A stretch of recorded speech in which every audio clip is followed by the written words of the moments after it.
Can everybody hear me? You can put in the chat if you like. I want to make sure the audio quality is good.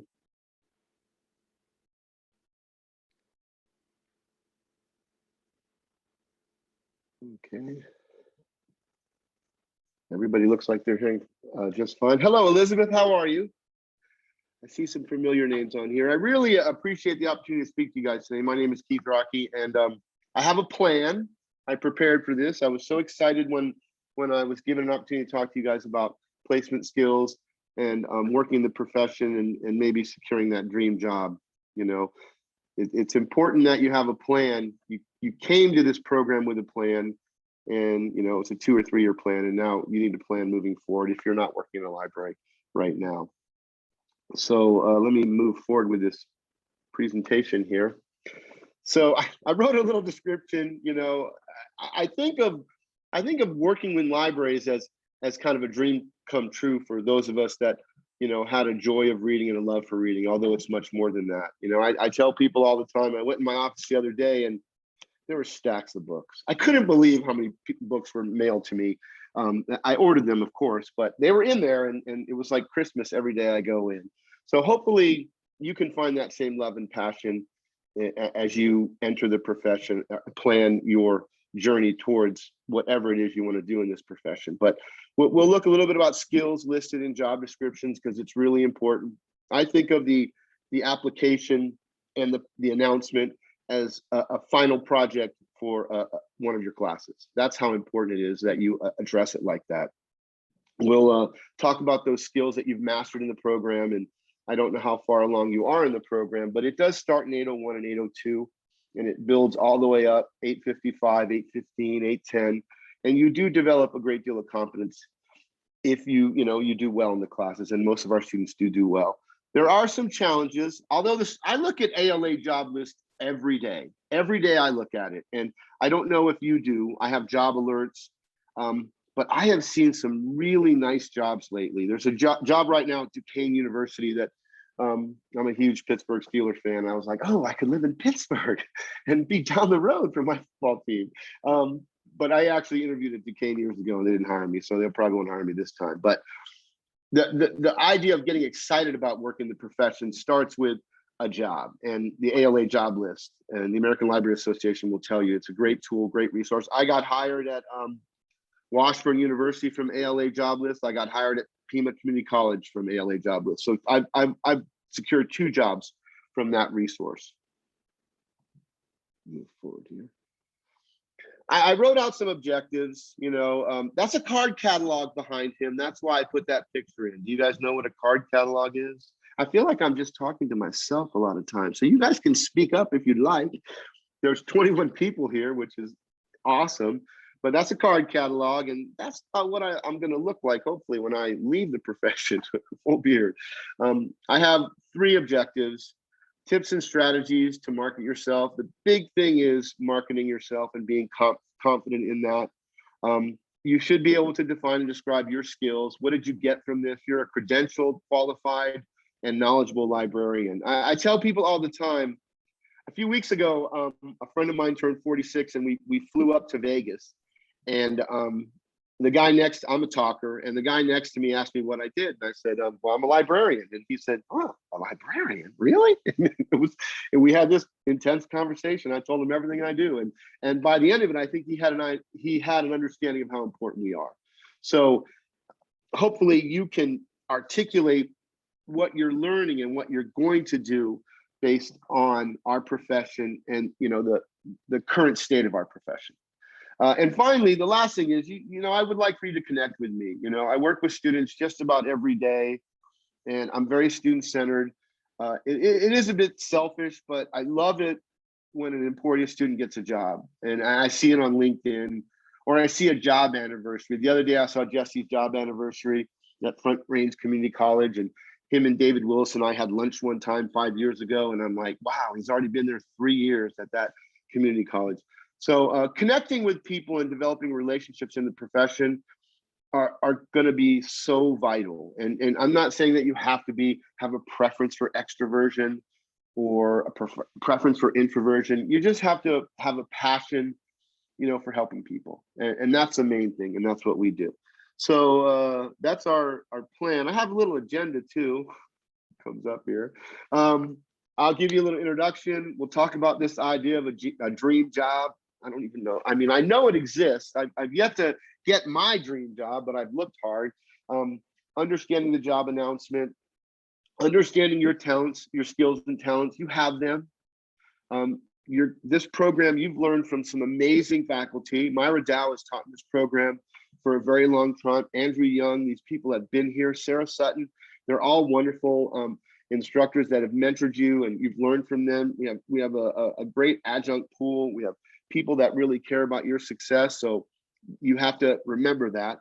Some tips and strategies for rising to the top of the pool. That's important. The candidate pool is it's exciting when you get in one, and it's not exciting when you're rejected. And I've had many rejected letters. I used to keep my rejection emails. I used to have them, I'd print them out, and I'd look at them as kind of motivation to keep me going. We'll also talk a little bit how to prepare for the interview, and then we'll have some questions. And I can send you a link, or I can put a link to this presentation in the chat. If you'll give me 1 second. I think I have to escape. Get in here. Hey, Mike,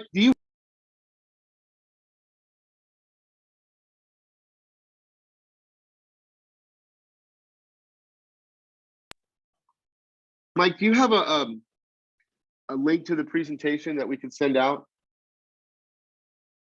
Yes, I will share that. Okay, that'd be great. If you put it in the chat, so then they can kind of look at that. And then I put some tips on the bottom to kind of get you motivated. So let's just talk a little bit about me. Here's my credentials. I'll be 58 years old next month. Well, actually in 19 days. Been in the profession since 1997, started as a paraprofessional. I worked in the stacks. I was a page. I don't know if you guys know what a page is, but I was a page. I was a good page too. I found those books quick. Has anybody here ever been a library page in this group, or a student worker in a library? You can answer that. Oh, we've got Allison says yes. I still think the page is the best job ever. I had headphones on. I had a Sony Walkman and headphones on. Used to put books away. It was amazing. I worked in the stacks, and I used to have a shirt that said stacks, and that's what it said. So here's a little bit about me. I've done a little bit. I'm educated. Clearly, I'm educated. I've been at Emporia. This is my 11th year, and I think I'm at the end of my profession. So if I can help people get into the profession, you will notice that's a picture of me on the right, and I have a UCLA shorts on and a UCLA sweatshirt, and that is important that you remember that for not a whole lot, but you'll see in a second. What else? My experience. I keep good records because I'm a librarian, right? And I was looking last week, and I was like, how many committees have I been on? And I've been on 21 since 97, 18 hires, 3 failed searches, and those weren't the 3 committees that I led. And that's important, because when you lead a search, you want a successful search. If you have a lot of failed searches, they don't bring you back to lead them. As a librarian, I've had 19 interviews, 4 job offers, and I turned down UC Riverside because I couldn't live in that area. I mean, I did a cost of living analysis, and I was like, I can't live there. It was too expensive for me. The salary wasn't good enough and that's things that you have to look at as well, the cost of living. My tip on the bottom, when you get in that librarian job, do not volunteer for too many committees, because you will, they take a lot of time. I'm on one right now. This is I was asked to be on one, and I haven't started yet. It's my 22nd, and we'll start here in a couple of weeks searching for a program assistant. So there's the UCLA logo there. So this idea of a dream job, when I was in library school, I had a professor named John Barry, and he has since passed away. And he was the publisher for the Library Journal for 40 years. And John we would call him John. And John would tell us, find that first job, and it's your last job. And it never sunk into me, and there are people that have been in the profession. David Winchester worked at Washburn University for 35 years. David Feinmark worked at Washburn University for 34 years. Martha Imparato has been at Washburn for about 32 years. They got that first job and it was their dream job, so they never left. And that's important to understand where you want to be. And this is a part of your own personal visioning to figure out where you want to be in this profession. And it's important to understand that in order to get someplace, you have to have a plan, obviously, right? So if you, I was fortunate enough working for Slim for 10 and a half, almost 11 years to travel to so many cities and see libraries. Every time I went to Portland, I would look at a library. Every time I would go to Salt Lake City, Dale and I would look at a library, or David and I would look at a library in Denver. And when I went to South Dakota, it was in a library. So the class was held in a library, so I had an opportunity to see libraries. So you want to really be informed. Now, some of you might be working in libraries right now, and this is just the way to professionally advance. And so this may not apply to you. But if you dream big and you think about where would I want to work? Now, I interviewed at Stanford. I tell people this all the time. I applied for a job at Stanford. I didn't get the job. I was one of the 2 finalists. The other finalist was from Notre Dame, and I was working at Washburn University. And I tell people all the time, I'm like, at least I got an interview. I had the opportunity to go there and interview for that position. And that in itself, when you get, if you're a finalist, if I asked him, I said, how many people are you interviewing? And she said 2. And I said, well, I've got a 50% chance. And that I like those odds, but I didn't get the job. So it all worked out because I found a job that I love. Visit the library in person and on the internet. Do some research about where you want to work or the organization. Now, I've only worked in higher ed. And I have a colleague, Royce Kitts, who's a library director of Liberal, Kansas. He worked at Washburn University for a couple years. He also was the Tonganoxie library director. So he's gone back and forth. I'm stuck in higher ed, but a library is a library. When you do your research, you're going to want to look for some key things. Do some extensive research on that library. Look at many different things, and we'll talk a little bit more about that. You can set up a Google alert for that library organization when a job comes up. Are all of you familiar with the Google alerts? You know what I mean if I say Google alert? I'm trying to get some engagement from you here. Yes. Okay, hey, I like that. Yes, thank you. Thank you for saying yes. Somebody's out there. So this way you're in touch with what's going on in that library, right? And also network, connect. You can connect with me on LinkedIn. I'm connected with a lot of Emporia students and faculty. Oh, Jessica Nichols is here. Hello, Jessica. So that is important, that you take our profession and you meet people and engage with people. And it's much easier now than it ever was before when you think about it. I mean, LinkedIn, you can look for library directors from all over the country, and you can network with them, and it helps. It cannot hurt. I do not believe it cannot hurt, at least if you're using that social media interface. So the job announcement, like this line here is actually this example that I posted is from that Duquesne University posting at ALA Job List. So if you go to ALA Job List and you look, I think it's called an engagement and outreach librarian. I see some great titles for librarian. Student success librarian, I love that title. First year experience librarian. These are very crafty and creative titles, but you really want to read the job announcement several times when you're looking for this job. And it's important. What I normally do is I'll cut and paste it and put it into a Word document. I don't know if anybody else does that, but I will cut and paste that and put it in the Word document, and I will break it down.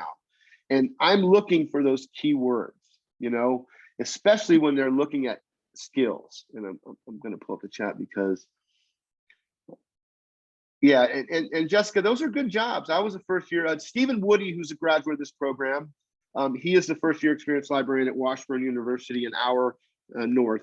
Would it be north of Emporia in Topeka? So when you're looking at these jobs, break them down, take them and make it a homework assignment. Open up Word, cut and paste it, move it into that, and make it bigger and take out the key points. And that's important. You want to look for those keywords that define the duties and tasks. And remember, librarians we can't agree on anything. So you'll see the same job with the same kind of tasks and they're called different, and you'll just have to figure out when you're writing these cover letters and resumes, how you can evidence that. That's the biggest failure that I see is applicants do not take the job announcement and personalize it. I've seen many times where the objective is to secure a job at the University of Arizona and they're applying at Pima. And I'm thinking to myself, oh, they just forgot to change it in their massive resumes and cover letters. So, we have an eye for detail. In theory, we do, right? We're librarians. And you want to make sure that the other thing is get someone else involved. And we'll talk about that. You want to pass that document around and have people help you. Review the library website. It starts there. You'll see due dates, and many times those are firm due dates for applying. Seek information of open records. Find out what the outgoing librarian salary was, and that's important. Many times the salary is not posted. There's a range, right? And sometimes the range for California schools, the range are it's like 55,000 to 90,000. That's a huge range, right? That's like 40,000. That's $800 a week difference. So you got to figure out what they're really going to pay, what's in their budget, and you can find that. If you really know what you're doing, you can find it. And it's important that you have that information, not before the job offer, but for after the job offer. But if you're looking to relocate to a place, you want to have a general idea of what's in their budget, what's in their line number. We have these line numbers and positions are in there. So some places will negotiate. They won't post a salary. They'll offer you a salary, and your response after you are offered the job is, I would like to negotiate this. Are you the person that I negotiate with? And I never get upset when people say that. I'm like, wow, I love self-advocacy. And don't be afraid. They're not going to turn around and say, oh, wow, we don't want you now because you are trying to negotiate with us.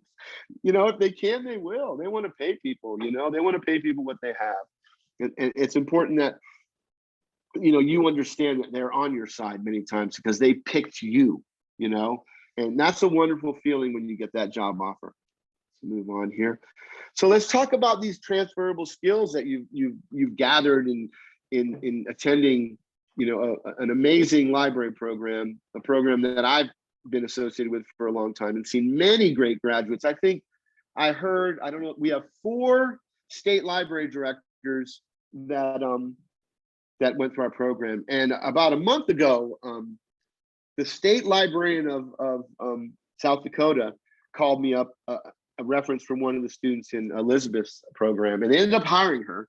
And I'm sitting there talking to the state librarian for South Dakota. And we had this 40-minute conversation about life. She's actually retiring. I think she's retired now. I think she left. I think today might be her last day. But the one thing you have to remember is you have these skills and they're transferable a lot of times. So, be able to articulate what you can do. And like this bibliographic instruction, the old school librarians will know exactly what you're saying, right? This is basically teaching, information literacy, right? This is just teaching people how to use the library, but that's like a fancy way of saying it, if you want to throw that out there. Clearly, in this day and age, as we all know, fake news is real, right? It's not fake, it's real. There's fake news out there and it's real. So we are the people that can help those understand who's the source, where's it coming from? Is there an agenda? And then, clearly literature searching, what we find. And that works in all areas. And you have to understand these transferable skills that you have. What was that? Something happened. I heard a bing. Are you guys still there? Can someone speak? We're here. Okay, good. It's a quiet group. Thank you. Let me go to the next one here. So here's what I was putting this together last week, and I was actually talking to, I work with 5 other library directors, and we were in a virtual meeting, and I was asking them just questions about what they saw as some key skills. And team building skills, believe it or not, are super important because we have so much chaos and conflict in libraries, especially during the pandemic, especially now. That relationship building is super important. I don't know, is anybody out there going to work right now on a daily basis? Are you going into a library every day? I'm gonna check the chat to see if anybody puts that in there. Okay. No, Jessica's not going. Yes, Chris is going in. Okay, 3 days a week. Chris is 3 days a week. I'm going in. I was going in every day, but today I stayed at home to do this. We've lost our relationships by working remotely, and we just have. And I'll just speak about my work relationship. Is we celebrate birthdays, we celebrate things, we bring in food, we have potlucks, we do theme lunches depending on the cuisine, and none of that has happened since February, when we did Valentine's Day, February of 2020. So we've lost those exchanges, and there are people that I have not seen or talked to in 18 months that I would speak to on a regular basis. So we're going to have to be able to build those relationships back. And there are a lot of people, this self-motivated group of people that have really tried with social media. They've Instagram, Zoom happy hours.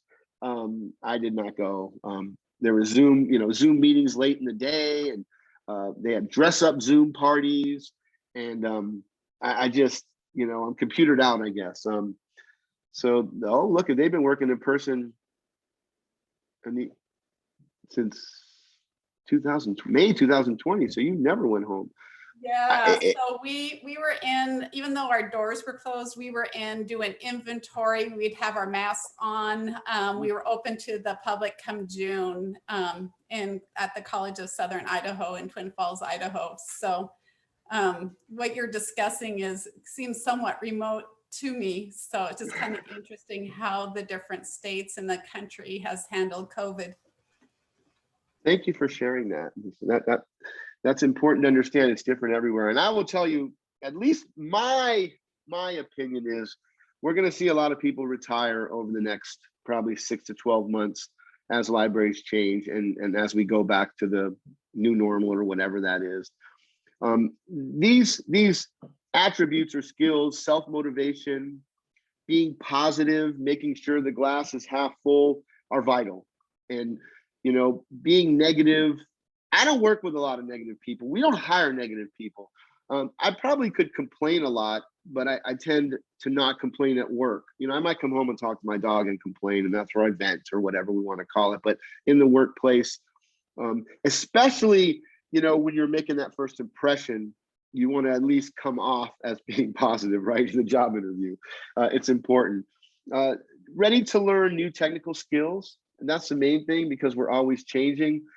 We upgraded to Sierra a few years ago with our ILS, and it was brutal. I mean, people retired because they just did not, Triple I changed the interface, and they were like, I just want to go, and they left, and because they didn't want change. You have to be ready to understand time management skills and decision-making skills are indispensable. One of the things, and I was talking to a colleague last week about this over the phone, we talked for 45 minutes, is how do we plan our workload in an 8-hour day when we're not in the library? Like, how do we do that? And I write things down. I make lists. I don't know, do any of you make lists? Any of you make lists of things to do, tasks, and like crossing them off the list when they're done? That's one way. Love it. Love making lists and crossing them off.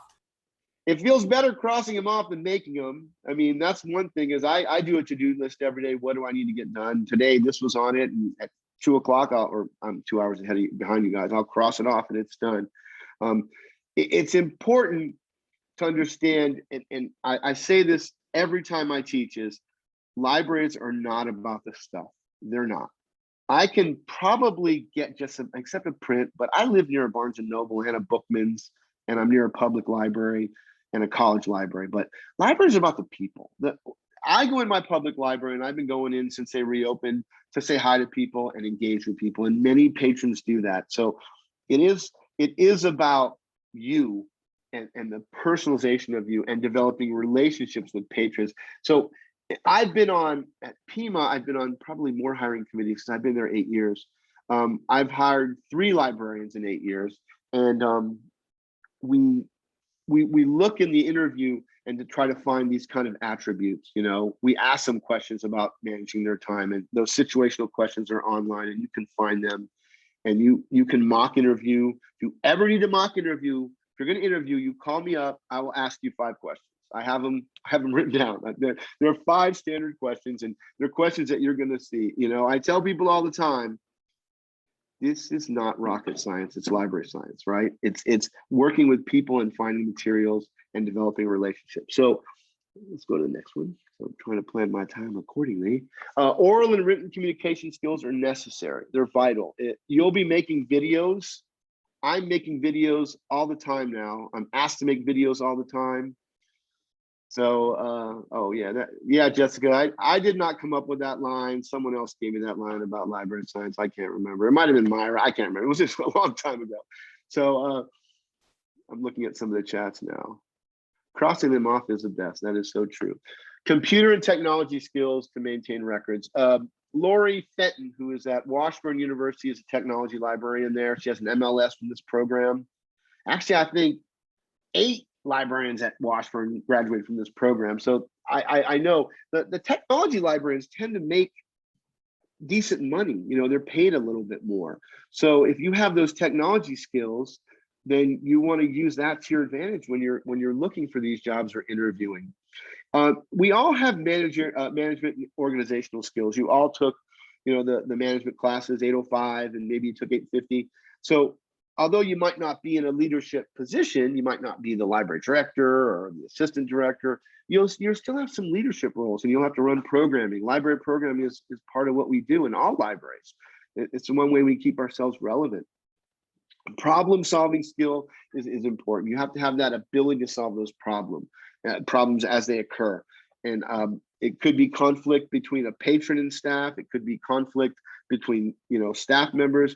We have conflict in libraries. Every profession does, but you have to be able to manage those. And that's why we give you situational questions in the job interview that address that. And hopefully you can bring those back in a positive way.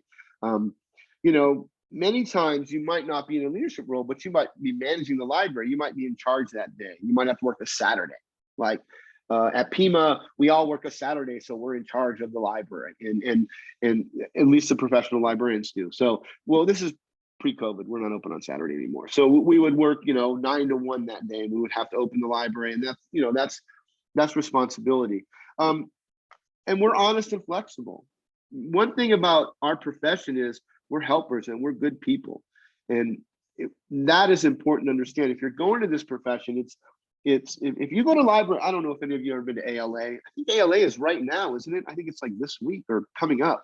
I've been to ALA many times. ACRL is the college division of ALA, and you go to those conferences and you meet people and you decide, well, I really like them. You know, I have the same kind of interests, and I'm you know, I'm caring, I'm compassionate. So not too far there. Let me go back one more. 1 second. 1 second here. I hit too many. Okay. So we're about halfway through, and we're about halfway through the presentation, I think. So we're good. So let's talk about some tips and strategies for rising to the top of the hiring pool. And so you've got the job announcement, you spent some time, and I mean some time, it might be a couple hours, you've gone through it, you've looked at it, you understand what they're looking for, and you think you meet it. And that's important, because a lot of times people apply for jobs and you meet the minimum, right? You meet the minimum requirements. In higher ed, we will never interview you if you don't meet the minimum. If it says MLS by, you know, December 2021, and you're going to have it by then you'll meet the minimum. You know, you've got to meet the minimum. Preferred, you don't have to meet, but if it says minimum, I mean, we have people with bachelor's degree that apply for librarian jobs, and they get knocked out immediately because they don't meet the minimum. So you've spent some time with the posting, you've looked at it, And that's why there's some investment when you apply for a job. So follow the posting requirements. Don't give them more than what they want. Only include what they ask or require. Don't include your photo. If they don't want links, don't include links. Not at this stage, not at that first stage. Because remember, in most places, and I've worked at ASU, U of A, Washburn, and Pima. So those are two big universities. One, small. Washburn's pretty small, 5,000 footsie. And then Pima, we're massive. I mean, we have 5 campuses, and most of them follow the same procedure because of federal guidelines. So they have a process. And I don't want to see your photo. I don't want to. Your photos might be great. I just don't want to see it, right? At that point. So, I mean, I'm going to see you at some point if I bring you in, clearly, but that could taint the process and it could become a problem. You just don't know. Follow the requirements. If they ask you for 3 references, don't give them 4. Don't give them 2. Give them 3. That's a common mistake that I see a lot, honestly. I'll see it'll come in and I'll be like, oh my goodness, they can't follow instructions. We asked for 3. Why is there 4? I didn't want 4. I wanted 3. So just remember that. And I'm giving you the kind of inside information on that, I guess, but we all know that. Be creative in your resume design, but not too creative, okay? And what I mean by that is less is more. And I want to remember, because if I'm reading 55 resumes and I'm part of a search committee and I'm going through it, I want them to stick out, but not too much. If that makes sense. And you'll get better at it over time. At the end of the day, the resume is the best indicator of success in the job, in my opinion. I mean, the resume will evidence, everything you've done. Spend time crafting the cover letter and resume. Don't rush through it. Have someone else look at it. I know some people that have paid for outside sources. I've never done that. But you could go to career services at ESU or where you got your undergraduate degree. You might still have a relationship with them on some level, either as an official alumnus or a member of the Alumni Association, and you might get services through them. At the University of Arizona, if you graduate from them and you join the Alumni Association, you get career services as part of it. So that's something just to consider. How to prepare for the interview. So let's say you've applied, right? They liked you. They're going to bring you in for an interview of some sort, whether it be a phone interview or I think most people are doing Zoom right now. They might have a phone and then a Zoom and then an in-person, or a phone or a Zoom and then an in-person. If they're, pre-COVID, it would be a phone interview and then an in-person at most places. Review, most places I've worked. Review the mission, vision statement, and strategic plan. And that's super important because you want to be able to speak to the future of that library. Does that make sense to you guys? Trying to get some engagement here from this group. Oh, I got something in the chat. I mean, you could hyperlink within the cover letter. I don't know that I'm going to look at it. I mean, not me, because I'm going to print it off, but people, I guess, that looked on the computer would. So this one, okay, but most of the minimums I see in higher ed are 1 to 3 years experience for entry level.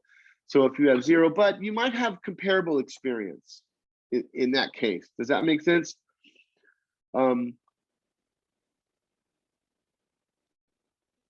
going through the messages. So sorry.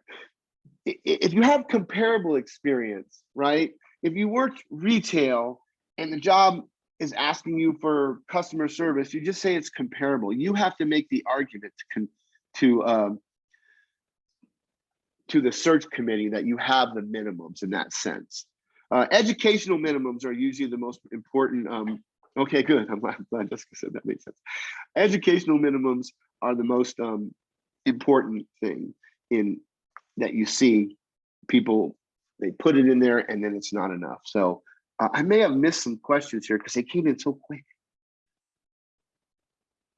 Okay, so let me go back one. Minimize this. I'm on my laptop. So memorize the mission statement. When I went in, when I interviewed at Pima College, I had the mission statement memorized, and I think that's why I said, well, your mission, and then I quoted it, and they're like, wow, he knows the mission statement. He did his homework.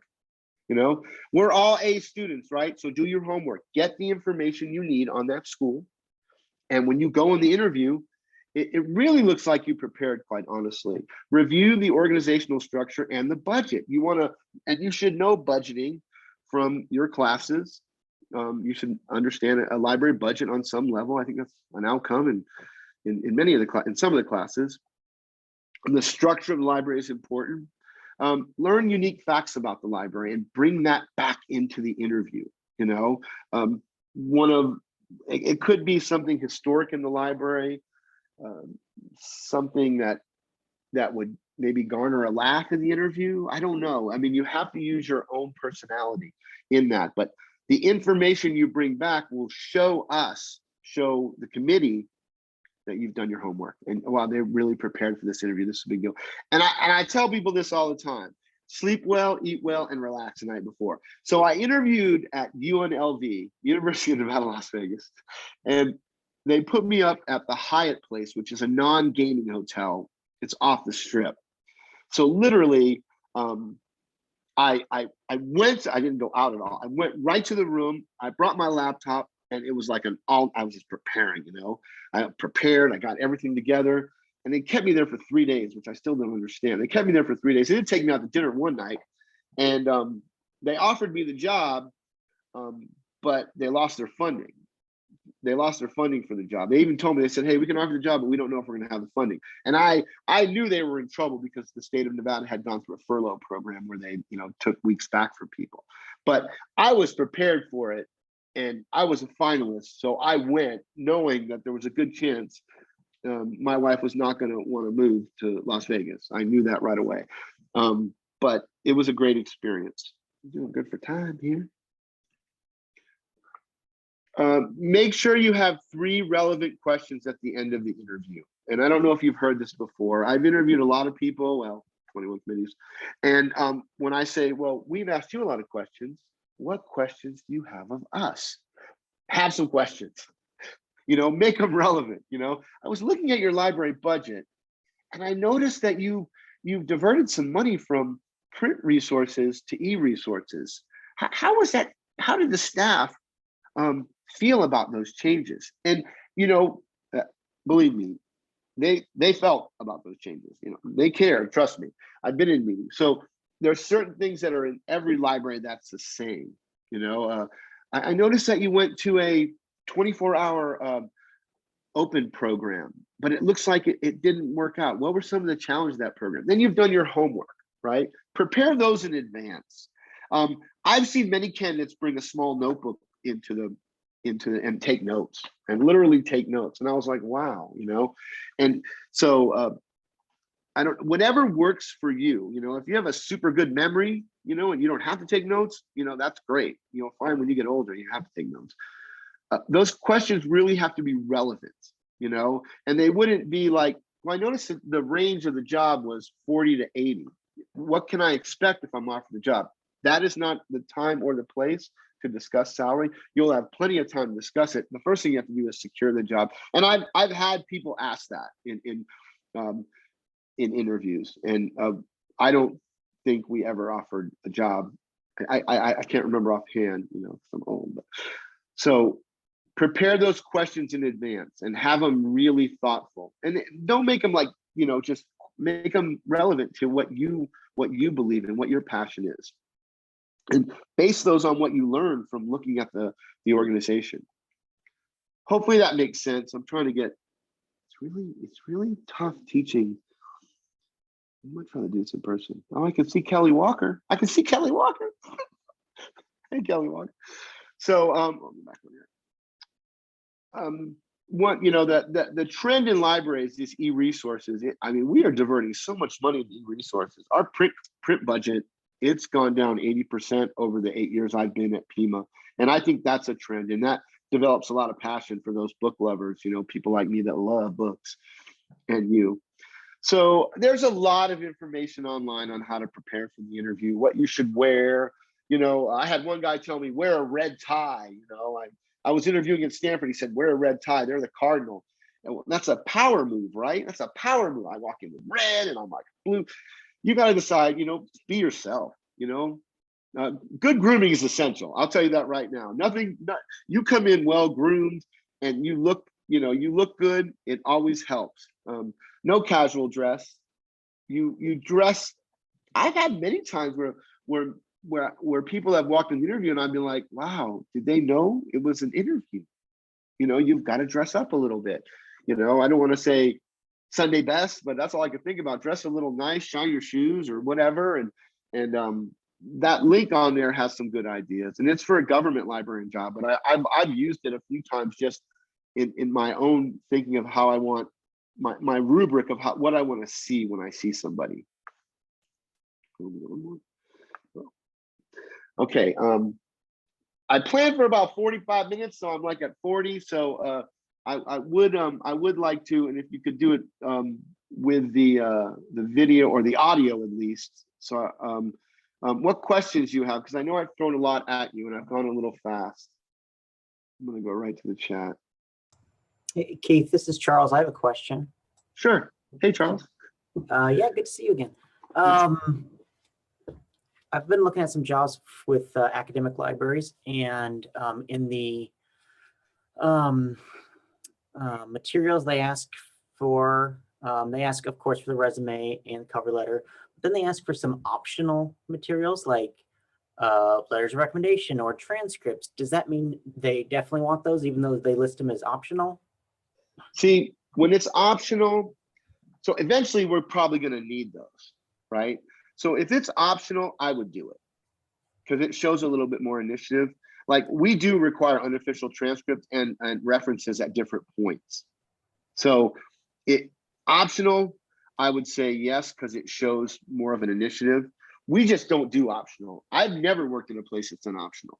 And it's usually because that's bound by at the next step. Like if you got through our first step, I would call you up and say, you've made it to the next step. What I'm going to need, you're a finalist. What I'm going to need is unofficial transcripts and 3 letters of recommendation at that point. Because like if somebody's working, like if I was interviewing for a job and I asked for references right then, I'd be all like, oh, God, don't call my boss now. I don't want her to know I'm looking, right? So we try to be clear. But if they have an optional, my guess is they'll notify you. Well, you wouldn't use I don't know, if they don't ask for current supervisor, there's always that fine line. You know what I mean? Like if you're looking for a job and your supervisor finds out. So optional, I would say yes. Make sense? We have another question here from Kim. If you have a physical disability, when do you share that information? So that is interesting because you can, I would share that with HR, if that makes sense. Unless, well, usually they have a disclaimer on there and it'll tell you to share it. You're never going to be penalized or discriminated against for that. Not any place I've worked, that's not even seen. In some places you would go through HR and the hiring committee would not be aware of that. Usually on the interview announcement, or the request to interview, it'll say, if you need accommodation, please contact this number. And I don't know if you've seen that, Kim, but usually there's a path to get that. At least at the places I've worked. It should never be a barrier. What are your 5 favorite interview questions that you always prepare for? They're always situational and they're dealing with tasks. So it's dealing with a conflict situation, okay? So describe a time when you had a conflict with a coworker. How did you handle it? And you can give them a scenario. You're both given an assignment, same assignment, you're supposed to work together, you take all the work and you're upset. So it's really to see how you deal with conflict. And then the patron one is a good one.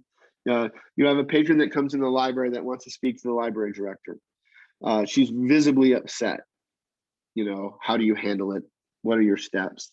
And that's conflict resolution. Really, they're just trying to see how you handle situations. The other one is you have been given, I've seen this question so many times. You've been given 2 tasks and with very little direction, and you're getting deadlines that are too close together and you don't think you can finish them. How do you handle it? And some people say, well, you work all night. No, I don't want you working all night. I want you to come back to me and say, hey, I really need help with this. There's any chance we can assign someone else to help me on this? And raising your hand is okay in that moment. So I'm trying to think of the other ones.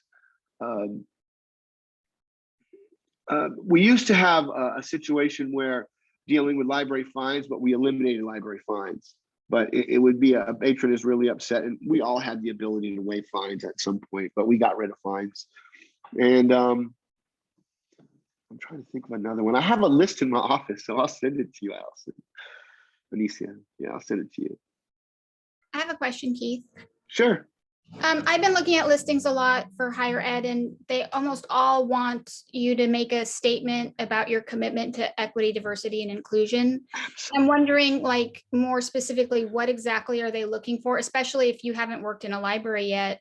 Are they, wanting you to show that you're committed in your personal reading or in your personal life or through your assignments? Like, do you have advice on that? Well, yeah, and that's kind of a personal mission statement and a commitment to that diversity, inclusion, and equity. And we just, this is all very, very new. This is, it's new in the sense that it's risen upon. It's always been there, but your teaching philosophy statement could evidence that. So if you worked on that, I don't know if you have a teaching philosophy statement. If you took 837, you might have written one. I'm in that right now, so I'll get there. Yeah, and that's the important thing, is to understand that equality aspect and accepting. We try really hard in higher ed to do well. We're trying harder, and this is one avenue. We just at Pima, we hired a diversity, inclusion, equity officer. We had a common read this summer, and we're getting there, but it's all new. I think I know you, Jessica, so I think you should just need to be Jessica and write how you feel, but also do some benchmarking. Look at some samples. Look at how people are including that into their defining them. So it was the anti-racist guide was our common read.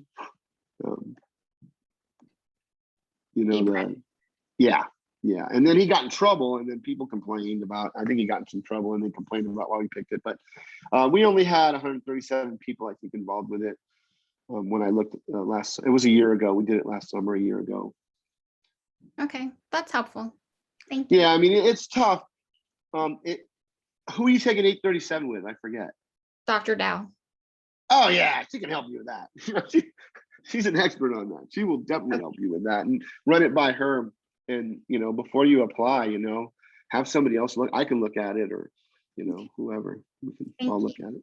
Mm-hmm. We're doing great for time. Any other questions you guys had?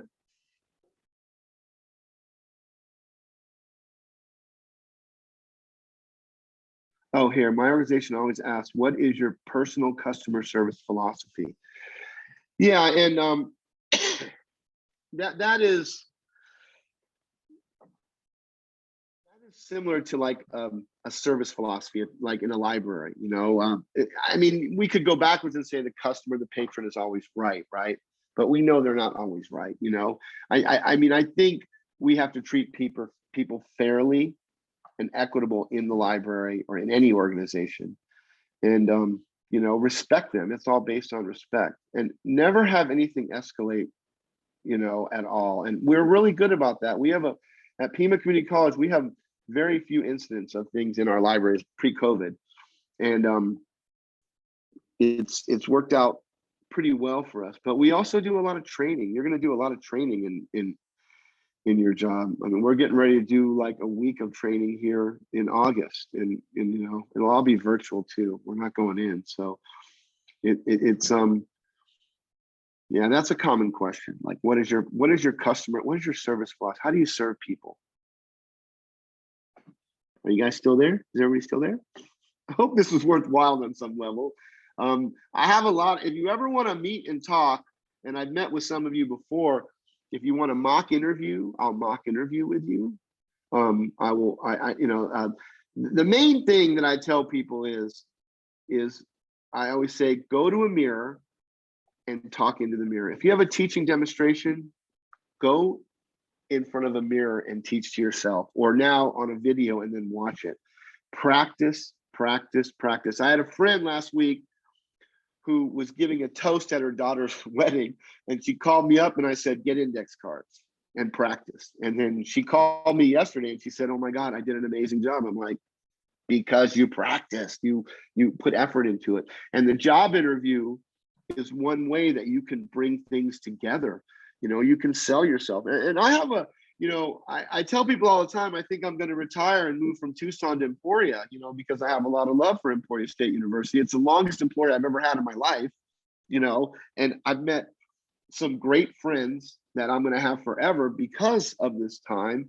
That's why I was excited when, you know, when our dean, and I want to give him a shout out, you know, asked me to do this. I was like, oh, this just sounds like fun. You know, you know, I'm going to do it 3 weeks in a row. And so hopefully I'm in theory, the third week will be better than the first, right? Because I had 2 practice sessions, but it's different topics. So, you know, this program can give you all the skills that you need to succeed in our profession. It does not matter where you go. It matters what you learn. And in this program, you'll take away what you need, and then you just got to apply it. And if I can help in any way, please reach out to me, email me, and I'll put it in there.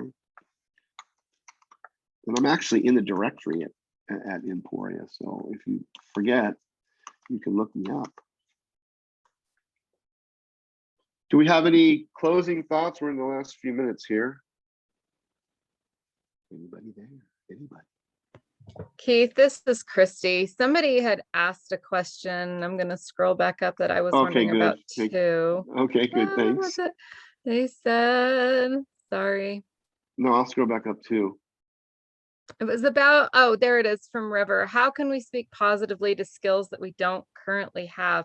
Because I see that a lot. I'm kind of interested in technical services. And so I'll see jobs that want me to know Dublin core, and then other ones want you to know mods, and how, you know, and there's no, and like they, you know, GitHub and R and like all these different things that like nobody's going to know all of these. You know, you might know some, but maybe not all. So how do you address that?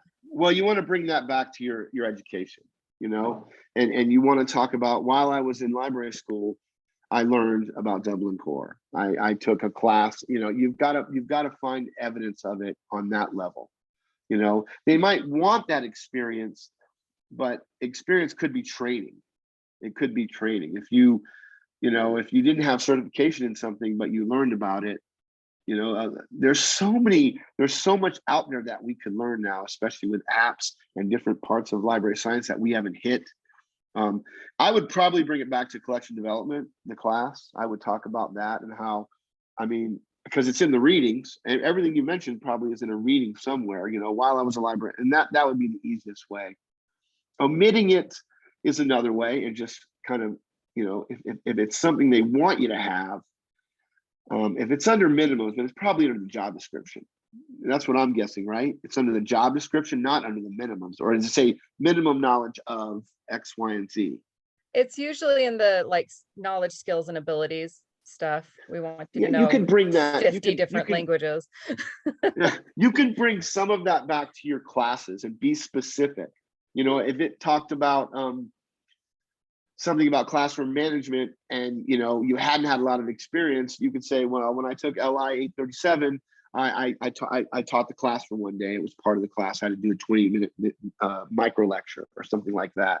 But if you bring it, because they know that you're entry level a lot of times, or you know, you just got your MLS. But yeah, I would try to be creative and bring it back to either professional development you had at some point, or, you know, or a class that you took as a graduate student. Would it be appropriate to say, you know, while I was a student, I had to learn a lot of these really quickly, and I was able to, and here's an example of when I did. Okay. Yeah, that shows, you know, yeah, how you frame it would be, you know, that would be fine. Yeah, and that would make sense to me if I saw that. Oh, she was a student, so she had to learn this stuff while she was going to school, but she hasn't used it in the workplace yet. So at least you have knowledge of it, right? Right. Yeah. You know, knowledge isn't always mastery, right? Knowledge, you know, understanding it, you know, knowing what it is, you know, and some of these job announcements want too much, right? I know you're seeing that, because I looked at some today and I was like, how do entry level people make this? So, you know, you just gotta, Well, and they're not going to hire me. They're going to hire you, right? Because, you know, they're going to hire the younger librarian or the less experienced librarian. Then, you know, they can bring in more librarians that way. So that's a good question, though. Yeah, I think you have a good approach. Okay. Any other questions that I missed? I'll do better next time about not missing the questions. Mike, is there anything else we need to tell him? Are you still there, Mike? Hello. I don't think so. It's all up to you. Well, I really appreciate all of you taking the time to come out. This means a lot. I see so many familiar names, and it's wonderful. And please reach out to me if we're not connected. It's good to see you too, River. I just noticed that River's here. You know, you can email me or you can connect with me on LinkedIn. And yeah, if you need a letter or if you want a mock interview, I'll interview you on the phone. I will. And that's the one thing is you have to get practice makes perfect. I'll tell you one thing. In 2013, my mother got cancer. She passed away 3 years later, and I had to move. I was living in Kansas, and I interviewed. That's where I did most of my interviews. And I tell you what, I got good at it after a while. You get good at it. And I was doing mock interviews with James Barraclough at Washburn University, with Alan Behrman, with Brendan Fay. I would say, hey, man, can you just ask me these questions? So I'm ready, you know?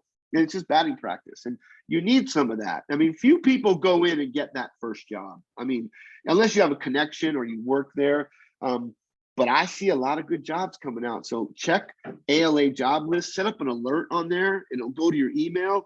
And who knows, you know, you could find that dream job soon enough. So I think we'll wrap it up. We're close to 4 o'clock Kansas time, 2 o'clock Arizona time. Thank you so much for coming. Oh, there's chats in the thing. Oh, forgot to mention it. Okay.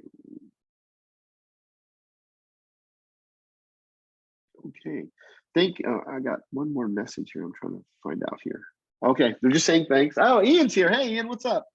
So thanks, Elizabeth. Thank you, guys. Have a great day. I truly appreciate Kelly. Thank you for coming, Chris. I appreciate you guys coming. Krista, thank you so much.